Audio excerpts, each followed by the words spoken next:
bakit nyo nagustuhan yung tandem ni Mahal at saka ni Migs? O, kasi na-curious ako eh. Sabi nila na, kasi si Mahal, parang, di ba, parang medyo mahilig kasi siya sa lalaki. Yung parang malandi rin, parang ganun si Mahal. Hindi naman landi na yung parang mahilig siya sa... Malapit. Oo, malapit siya sa mga lalaki. Parang ako rin, parang ganun. So, ang daw na, yung mga hindi kagandahan na mga babae, walang confidence sa sarili, nakita daw nila kay Mahal na si Mahal nga may Migs, si Mahal nga mahal ni Migs. Parang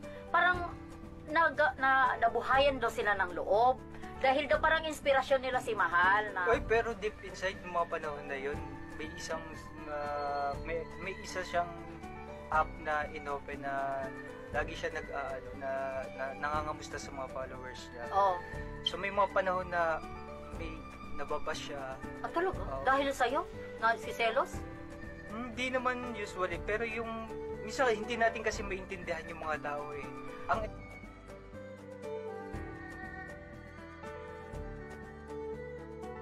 tao, physical.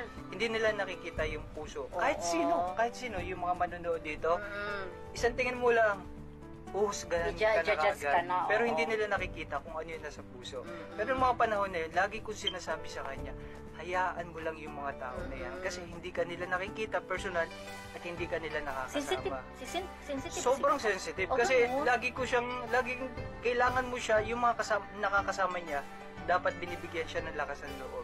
Kasi minsan nawawala yung tiwala niya sa sarili. Halimbawa sinabihan na ganito, negative, pangit, na ganito. Ako naman, lagi kong siyang inalalay na hindi, hayaan mo yan. Hindi lahat ng tao ayaw ka. Kahit ako, hindi lahat ng tao gusto ako. Sinasabi ko, kaya hayaan mo lang yan. Tuloy mo lang.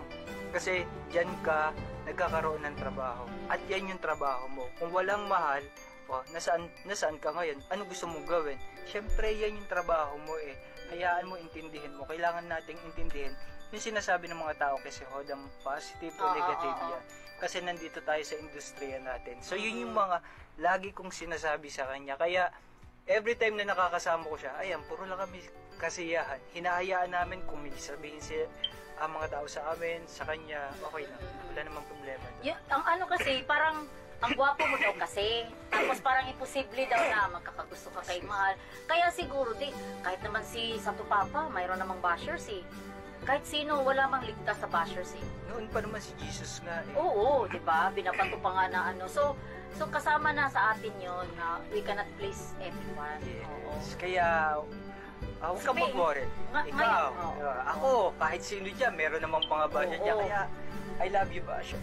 I love you, basher. Thank you so much dahil dinala niyo ako dito. Di ba? Kasi sila yung gawin nating inspirasyon. Actually, sila talaga eh. Kumbaga, kung ano nakakamit mo sa buhay, yun yung gusto ko sabihin din sa kanila. Na huwag tayong pa-apekto. Sa mga nababash dyan, huwag tayong magpa-apekto sa mga... Thank you. Thank you for my life. Thank you sa lahat. Dahil dinala mo ako sa ganitong sitwasyon. Thank you sa... Thank you.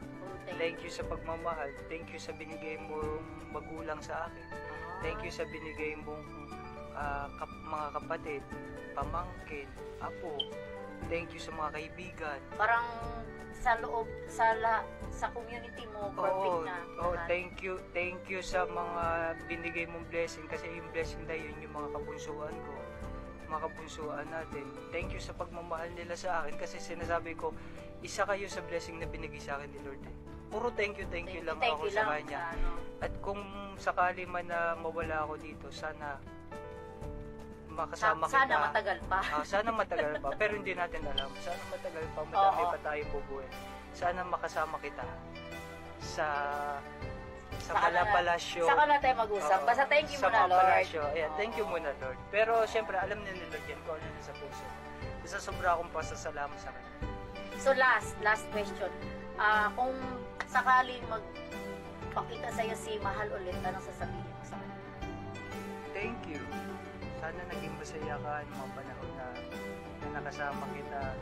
Alam ko naman na nabigay mo na yung mga kasiyahan na yon. At sorry kasi hindi natuloy yung gusto mong mangyari. Mayroon bang sa Hindi, gusto niya mangyari na mabigyan niya ng magandang buhay yung Ah. pamilya kasi hindi na nga Yun ang ano. pero at least yung mga panahon na nandyan ka, alam mo naman na binigay ko ng totoo. Ba't ako naiiyak? Namimiss ko kasi siya. Ramdam ko yun kasi pinanood ko Hala, yung YouTube. hanggang ngayon. Sorry ha, kasi naano ko lang naman na kung gaano mo kamahal si Mahal. Siyempre, lahat na nangyari sa buhay mo, part kasi si Mahal sa buhay mo rin. Oo. Yun ang hindi ko may pagkakaila sa mga tao na kung hindi dahil din sa kanya, wala ako pareho lang naman kayo, friend. Yun yung sinasabi ko din sa mga tao. Huwag natin sabihin na gamitan. Kasi nasanay ang mga tao na nang gamit. Inabot ni Mahal. Hi, Mahal. Siguro na every time siguro lahat ng achievement mo, friend. Hindi, ako nanonood siya. mapagmahal kasi ako kahit kanino sa mga kaibigan. Kahit kaibigan, iniiyakan ko. Kahit sa kapwa. Kaya minsan yung mga nakakausap ko ng mga natutulungan ko, na-adapt ko yung sarili ko. Na-adapt ko yung sitwasyon nila. Kaya sabi ko nga palagi, hindi mo maiintindihan ng isang tao kung hindi mo ilalagay sa sarili mo sa kanila. So yun, salamat. Salamat. Ang sinasabi ko nga palagi sa mga tao, huwag natin gawing biro o magbitaw ng mga masasakit na salita kasi hindi natin alam ano yung mga nangyari o yung treatment na ginawa namin. Kumbaga parang sabihin na natin na nagtulungan, hindi nagamitan kasi ang pangit sabihin, ang pangit sa pandinig. Tsaka kilala mo naman din. Nakasama naman din natin yun. Wala kayo sa sapatos ni Migs na kung ano yung totoong nangyari at yung totoong nararamdaman mo. Kasi hindi ka nila kilala unang-una. Then wala naman sila doon behind the scene. Nakita lang nila na kulitan lang kayo sa content. Pero hindi nila lang kung gaano ka mabuting tao, gaano ka mapagmahal. Kaya nga, sabi ko, tayo na lang eh. Kasi mayroon na akong caregiver din. Pag tumanda ang lola mo, may caregiver na ako. Ginawa mo lang caregiver? Hindi talaga ako iwan.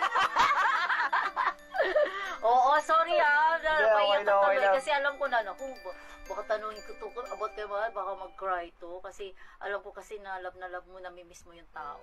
So anyway, yung mga kabunso natin dyan, huwag kayo mag-alala, huwag kayo magalit na napaiyak natin si Bunso ha. Na ano lang niya, about kay Mahal. So, masaya na tayo ulit. Oo. So, mag-ano tayo, mga kabunso, babalik kami.